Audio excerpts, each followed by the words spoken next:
Zgjedhjet presidenciale që do të mbahen në Serbi me 2 prill janë paralajmëruar se do të mbahen edhe në Kosovë, por qeveria e Kosovës ende nuk ka marrë asnjë vendim nëse do të lejoj apo jo mbajtjen e tyre në Kosovë. Ditë më parë Komisioni Zgjedhor i Serbisë ka marrë vendim që në zgjedhjet për presidentin e Serbisë të hapen 90 vende zgjedhore, siç e kanë quajtur ata territorin e krahinës autonome të Kosovës e Metohisë. Madje kryeministri aktual i Serbisë Aleksandar Vučić, i cili është pretendenti kryesor për të fituar këto zgjedhje, ka paralajmëruar se do të mbajë mitingje zgjedhore në vendin tonë. Zëvendësministri i administrimit e pushtetit lokal Bajram Gecaj, njëherët këshilltari i kryeministrit Isa Mustafa, ka konfirmuar përmes një përgjigje me shkrim për Kosova Press se një qendrim për këtë do ta marrin javën që vjen. Në anën tjetër, deputetët në pozitë e opozitë kanë kërkuar nga institucionet e vendit, përkatësisht qeveria, që të mos lejojnë mbajtjen e zgjedhjeve presidenciale serbe në Kosovë. Sikur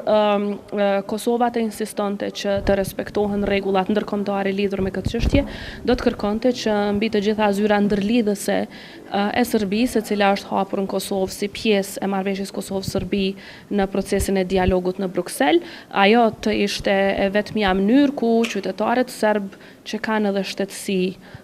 të Serbisë do të mund ta shfrytëzonin të drejtën e tyre për të votuar. Mirë, po jo të hapen vendvotime nëpër Kosovë, as se një gjë e tillë nuk do duhet të lejojë, për fatkeqësisht është krijuar një precedent edhe në të kaluarën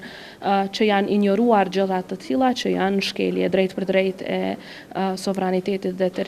integritetit territorial të Kosovës. Nëse Vučići apo cili do nga kandidatët presidencial dëshirojnë ta vizitojnë Kosovën, ajo duhet të bëhet në përputhje me memorandumin që është nënshkruar më herët edhe në mes të qeverisë së Kosovës dhe EULEX-it, pra kërkesat i bëhet institucioneve të Kosovës. Dhe për mitingje të tilla politike, institucionet e Kosovës asesi nuk do duhet të jepnin leje, sepse kjo po krijon përkeçësim të marrëdhënieve ndëretnike. Edhe deputeti i Lëvizjes Vetëvendosja Recep Selimi tha se nëse qeveria e Kosovës do të luante rolin kushtetues, në asnjë mënyrë nuk do të lejonte mbajtjen e këtyre zgjedhjeve serbe edhe në territorin e Kosovës. Në fakt qeveria ka lejuar në vazhdimsi, po lejon edhe tani, e cila do duhej që ta zbatonte kushtetutën në mbrojtje të sovranitetit të Republikës Kosovës. Nëse qeveria e Kosovës do të ishte në përputhje me rolin e saj kushtetues, atëherë Serbia nuk do të mund të mbante zgjedhje brenda territorit të Kosovës, aq më tepër këto zgjedhje i mbante sikur brenda territorit vet, sikur brenda një krahine të saj,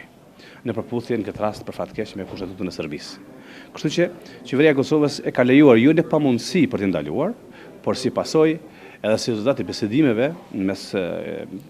qeverisë e Kosovës dhe qeverisë së Serbisë në Bruksel. Është e kuptueshme që Serbia tash ka një territor të lirë të mundsuar nga qeveria e Kosovës.